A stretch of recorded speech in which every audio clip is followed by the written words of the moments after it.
Hey guys, unfortunately I've lost the remote to my camera so I have to reach again, but yeah, welcome back to another quick episode here on the Ottawa Valley Vibes, where I try to make episodes as quick and direct to the point as I can. Today's episode is about nitrogen, or more directly, nitrogen in the garden and how to get it into the garden. So, what is nitrogen exactly? How does it help the garden? Well, firstly, it helps add Um, it's pretty much kind of like a building block, so to say, for proteins and enzymes, which are pretty crucial for a lot of the cellular processes that happen throughout the plant. It also helps. It's also a crucial part of making chlorophyll, which helps. Well, it's what makes leaves green, but it helps with what's the word I mean? Photosynthesis. It helps with photosynthesis to get energy from the sun. But as well, it's quite helpful for withdrawing water and nutrients from the soil as well.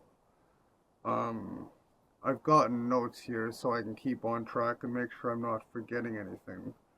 Um, Too much nitrogen can sometimes cause like excess growth of leaves and shoots and a little less of the fruits or vegetables you're trying to grow. Um, some other symptoms can also be yellowing of older leaves, slow growth, as I said, and smaller fruit leaves and shoots, maybe a bit more of them, but basically it's, you know, if you got too much, it'll actually start slowing it down. So how can you add nitrogen to your garden? Um, Compost and manures both are pretty good at adding nutrients to the garden. Um, but as I meant to mention in my composting video, you can add compost to your, manure to your compost. If you're adding manure to your compost, it's kind of a double whammy there, really. Um, you can also, um, you've probably heard this in other videos. You can also grow nitrogen fixing plants like peas or legumes or beans or all that sort of thing. You can add natural fertilizers such as alfalfa meal or coffee grounds or grass clippings or fish emulsion or even just fish. But if you're adding fish to the compost like I suggested in the compost video and dig it in and let it rot up a bit first, I mean that's gonna help you out too. Um, but just one thing to keep in mind if you're going to add certain things, for example, like the coffee grounds, try to keep in mind on how certain things might add to the pH of your soil. Like coffee grounds might make it a bit more acidic, which certain plants might not quite like an acidic atmosphere, where some might.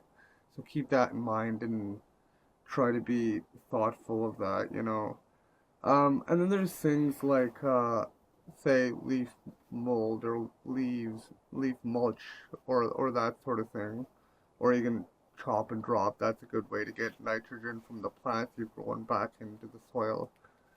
But, I mean, if you're adding this stuff to your compost as well, then, I mean, you know what I'm saying? Like, there's multiple different steps you can take to add it to your soil, or you can probably do both. But if you're going to do, say, chop and drop and compost, for example, I would drop the compost first, since it's closer to soil, and then chop and drop on top of that.